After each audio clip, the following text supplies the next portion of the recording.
Hello, hello, nous voici ensemble pour aller sonder un petit peu ces énergies qui nous apparaissent, qui veulent nous dire quelque chose. C'est comme si on se disait, tiens, j'ai besoin d'informations, de messages, je vais ouvrir ma boîte aux lettres. On va démarrer avec un jeu qui va nous connecter au monde végétal. Et puis à la notion aussi de se faire du bien, le concept du bien-être, de la santé, de la guérison. Évidemment, en tout cela, il y a un mot qui n'a pas été dit, mais qui est fort présent, celui de la maladie. Alors, on ne va pas se connecter au fait de contracter une maladie ou des maladies, mais simplement, on sait bien que si on recherche la guérison, c'est que l'on a pensé qu'il y avait une maladie. Allez, maintenant je me concentre sur vous, c'est pour vous. Voici cette carte qui arrive, c'est Holly. Nous sommes dans les fleurs de Bach. Holly. Donc c'est le ou, euh, qui est aussi par son nom quelque chose de sacré. Donc les fleurs de Bach. Holly, alors nous avons tout un tas d'informations. C'est passer de la dureté de cœur vers la magnanimité, la grandeur d'âme. C'est mon potentiel positif qui s'accroît. Et quelle est la décision qui pourra me reconnecter avec mon guide intérieur? Eh bien, c'est accepter l'amour divin par la voie directe, ne plus le chercher dans le monde extérieur. Euh, c'est ouvrir son cœur, puisque c'est en lui que l'on peut percevoir les impulsions de son soi supérieur dans leur forme la meilleure et la plus pure, et c'est s'abandonner à ce guide intérieur, ce guide qui finalement est peut-être un petit peu parfois perçu comme extérieur quand il s'agit du moi supérieur, le higher self. En fait, si vous recherchez l'équilibre, c'est la recherche d'unité, et si vous cherchez tout cela par des actions, quelque chose qui se place à l'extérieur de vous, vous avez forcément des désenchantements, nous dit-on sur cette carte. Parce que les sentiments humains sont toujours incomplets, contradictoires. On ne peut pas accéder à l'amour divin, sauf si on ouvre son cœur à son soi supérieur. Ici donc, Holly, la fleur de l'ouverture de cœur. Comment vous pourriez comprendre si vous avez refermé un peu votre cœur ou pas? Vous émettez beaucoup de jugements. Vous avez une langue qui médit beaucoup, alors que vous pourriez avoir un esprit qui médite. Vous voyez en fait tout ce qui va mal, mais est-ce que vous le changez en bien? Voilà, c'est un peu l'histoire de cela. Nous allons avancer à présent avec la magie universelle des lettres hébraïques. Alors, les lettres hébraïques, elles se dansent, elles se chantent, elles se ressentent, elles se perçoivent, elles s'utilisent aussi évidemment pour écrire, et par l'écriture, nous imposons un monde qui implose dans l'amour divin.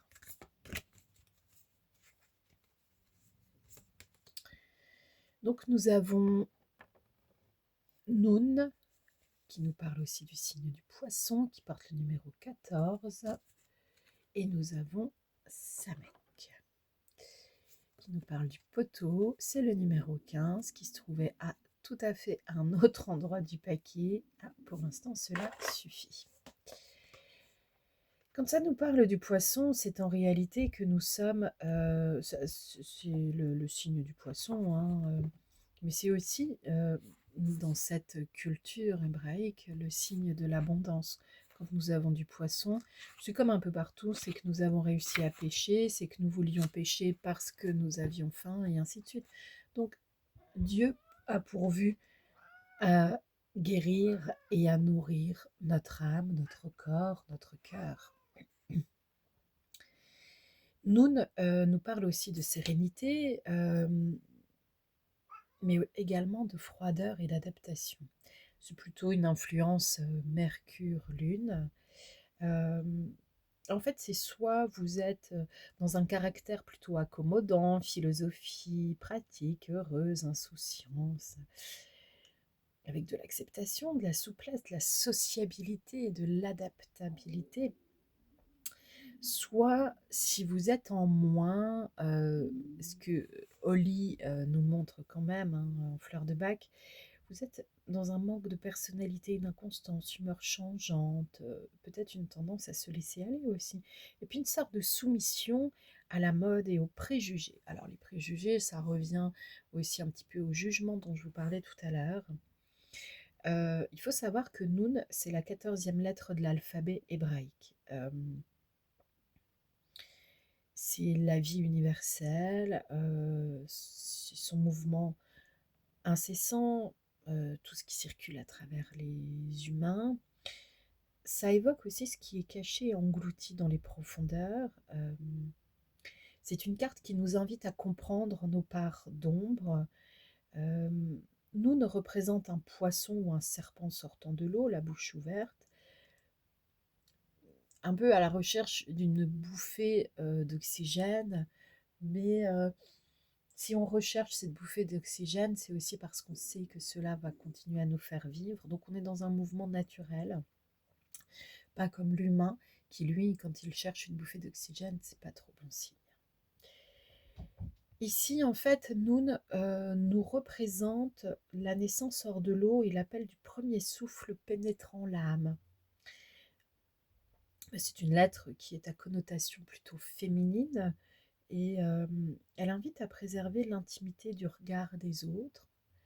Euh, Elle peut évoquer aussi la productivité, voire la prolifération. Alors, si c'est la prolifération, tout de suite, ça nous ramène quand même, parce que ce mot en langue française est utilisé dans des contextes en général bactéries et compagnie. Bon, la prolifération, ça nous fait un petit peu de trop. Hein.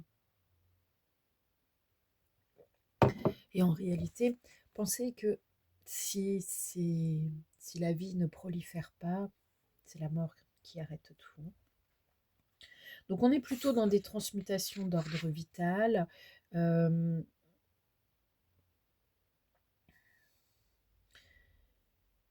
il y a quand même, ouais, il y a quand même une stabilité, un changement, un manque de changement et un changement qui ne vient pas. D'accord?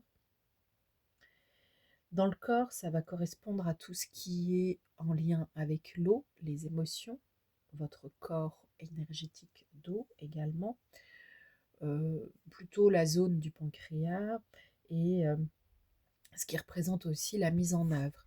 Le pancréas, c'est quand même la zone de toutes vos créations possibles. Lorsqu'il est atteint, et je ne dis pas qu'il l'est chez vous, lorsqu'il est atteint, on est dans un contexte où c'est un peu difficile de songer à créer quoi que ce soit.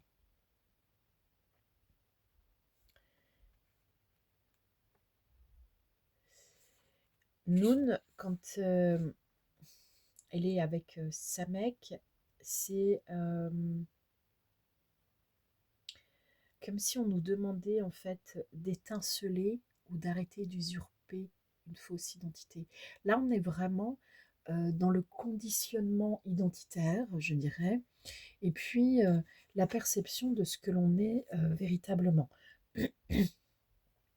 Samek, ici, c'est plutôt le désordre et la passion. Alors, ces conjonctions Mars et Vénus, donc Mars et Vénus, bien sûr, depuis de nombreuses années maintenant, ça a été contractualisé comme cela dans nos croyances persistantes.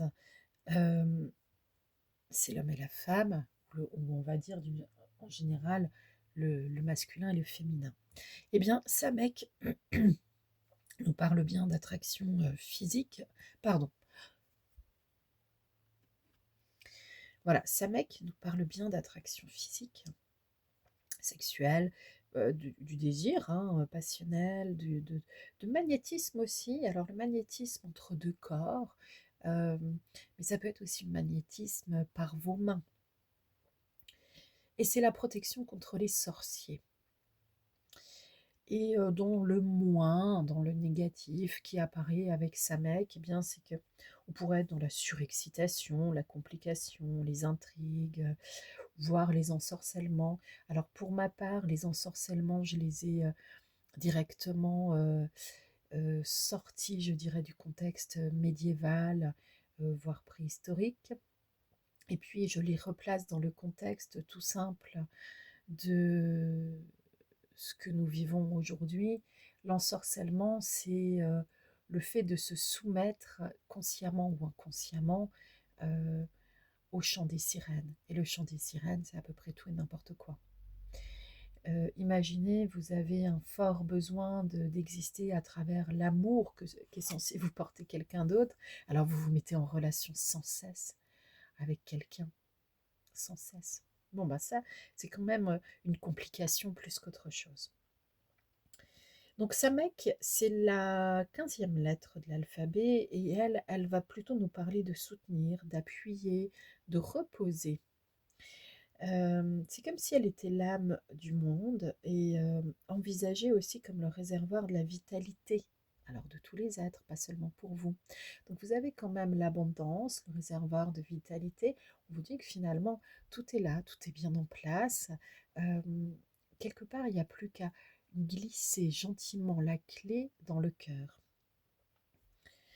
Vous pourriez avoir des envies de construire, de désirer, mais attention aussi à désirer, je dirais, proprement, c'est-à-dire on évite de prendre ce qui appartient aux autres et ainsi de suite. Le nombre 15 ici va nous parler en fait d'échec sentimental, de danger, etc. En fait, d'une manière générale, si on place tout sur la fusion des corps et l'énergie physique sensuelle, intime, il n'y a plus de place pour l'émotionnel, l'intuition et ainsi de suite. C'est comme si on régressait, on descend du poteau là, directement. L'idéal, c'est bien sûr de savoir mêler toutes les dimensions, le corps, l'émotion. Donc le corps émotionnel, c'est le corps astral, hein. Euh, le, le corps d'eau, le corps éthérique, bien sûr, qui va avec le corps physique, mais aussi tout ce qui se passe euh, dans le corps causal, corps mental et ainsi de suite.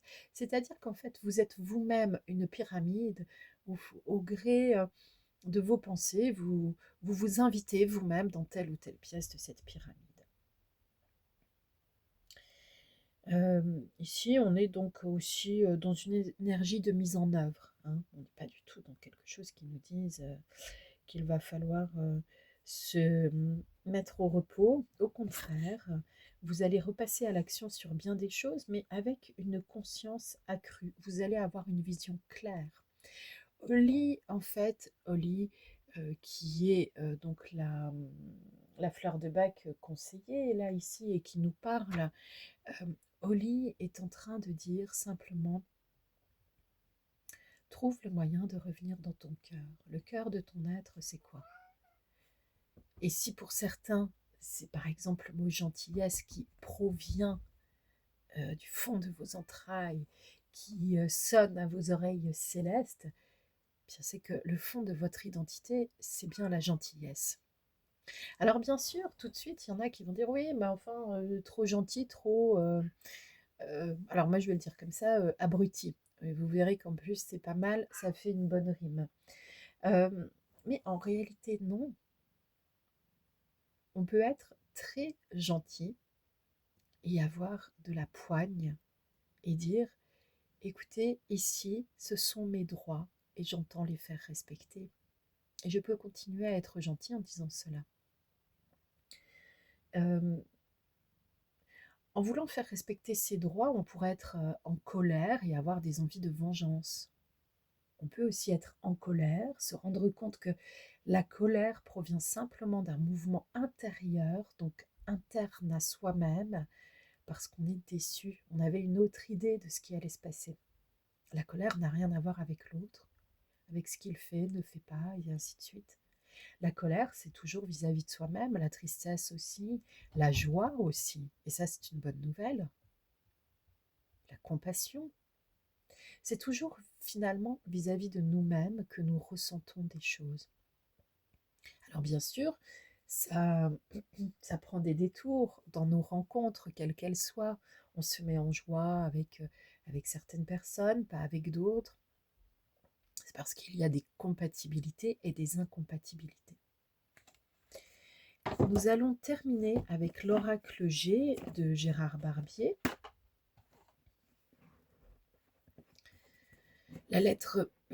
Alors, je prie de m'excuser pour ma voix qui, décidément, n'a pas décidé encore de se clarifier, et peut-être est-ce votre cas également.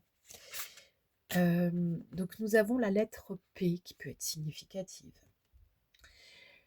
Ici, avec l'oracle G, nous avons l'énergie masculine. Numéro 48, ça pourrait être quelqu'un qui a vraiment 48 ans, quelqu'un que vous allez plutôt rencontrer, plutôt que de dire que vous connaissez déjà cette personne. Hein. C'est quelqu'un qui arrive sur un pont plein de lumière, plutôt nouvelle personne, et puis bon, on a quand même ce qu'on appellerait ici une chauve-souris, et que certains peuvent appeler Batman, numéro 59. Alors, sur le 48, 4 et 8, 12. 12, ça nous fait 1 et 2, 3. Non, je ne suis pas en train de faire des enchères, des désenchères et des surenchères. Je suis simplement en train de vous faire un petit peu de numérologie très rapide. Donc numéro 3, le pont de communication, etc. pour la carte de l'énergie masculine. Ici, au niveau du Batman, mais qui est en fait simplement une batte. Ça y est, maintenant que je le dis en anglais, ça ne vient plus. Bon, chauve-souris, voilà, 5 et 9, donc 59, 5 et 9, 14, 14, 1 et 4, 5. C'est la possibilité, c'est l'extension des limites pour aller voir un petit peu. Alors, il est vrai qu'une chauve-souris, elle doit voler de ses propres ailes, elle vit un peu la tête à l'envers. On ne sait pas si c'est une souris d'air ou terrestre, enfin bon, elle est un petit peu bizarre quand même. Et puis elle est souvent associée au monde de la nuit, à ce qui fait peur, à une tête un peu bizarre. Donc, quelque part, je dirais qu'il y a une énergie masculine qui en a fini avec ce qui pouvait épouvanter, ce qui mettait la tête à l'envers euh, dans les duos et ce qui faisait redescendre comme si on sortait d'un piédestal. C'est même pas qu'on en saute ou qu'on en tombe, c'est on sort du piédestal, on n'appartient plus à sa dimension. Donc cette énergie masculine en a terminé avec tout cela. Il y a une énergie féminine qui, pour le coup, on arrive à une fin de cycle aussi, qui se présente avec peut-être un peu de peur, de masques psychosociaux, de protection, mais qui, au fond, présente quand même la communication apaisée, la colombe, et qui comprend que ce qui est cassé, qu'on ne reviendra pas dessus, c'est pas la peine de se le cacher, c'est pas la peine de dissimuler ses propres pensées. Il faut bien écouter en fait ce qui se passe à l'intérieur de soi. Ici, bon, voilà, c'est les petites cartes qui tombent comme souvent. Ici, on a quand même l'écureuil. Alors l'écureuil, ça peut être votre signe indiquant particulièrement que cette guidance vous parle et vous appelle sur quelque chose ou plusieurs choses ou l'entièreté de la guidance. L'écureuil, en général, il est plutôt vu comme un être qui, j'allais dire quelqu'un, un être qui sait faire ses provisions, qui sait prédire l'avenir puisqu'il sait le prévoir. Et il sait prédire qu'il va se sentir bien durant l'hiver, même en manque de ressources extérieures, puisqu'il a ses ressources intérieures, celles qu'il a prises dans son giron et qu'il a cachées un peu partout et qui lui appartiennent. Alors attention au sentiment d'appartenance qui parfois peut donner quand même les effets fouettants du feu et de la passion. Euh, et attention à ce qu'il se dit parce que ce n'est pas toujours ce qu'il se fait. Il y a vraiment une notion en fait de devoir éclairer sa propre composition intérieure, je dirais, et d'arrêter en fait de méjuger. Quand on méjuge l'extérieur, c'est qu'on a quand même la difficulté à bien se juger soi-même. Il y a un petit peu de retard, mais quasi rien du tout pour le renouveau, la floraison, le printemps. Euh, il y a quelque chose qui est quand même assez fort hein, qui arrive. Et puis, le soin. Le soin, il y a quelque chose qui va aller mieux, qui en effet va reprendre de sa flamme. Euh, c'est à vous de faire un petit peu attention à toutes vos constructions. Décidément, pardonnez-moi, mais décidément, ça passe beaucoup à travers moi là. Hein. Alors, je dirais que c'est dans tout notre espace stomacal euh, et nos constructions intérieures qu'il va falloir un petit peu observer ce qu'il se passe en nous, en soi. Euh, Évidemment, quand vous avez dans un jeu le serpent qui sort, tout ça, il y a des figures, vous savez, au temps médiéval, qui étaient là pour nous faire peur. Les gargouilles, par exemple. Il y avait une fête, le carnaval, qui était là aussi pour faire sortir nos peurs. On avait une fonction exorciste dans nos existences depuis bien longtemps, dans certaines de nos cultures. Et si vous regardez certaines cultures africaines dites de souche, euh, vous avez aussi cette notion de savoir faire sortir la peur. Quand je fais sortir la peur de moi, je fais grandir la confiance. Et aujourd'hui, c'est notre message. Faisons grandir la confiance et accueillons avec confiance toute la beauté et toute la bonté du monde. À bientôt.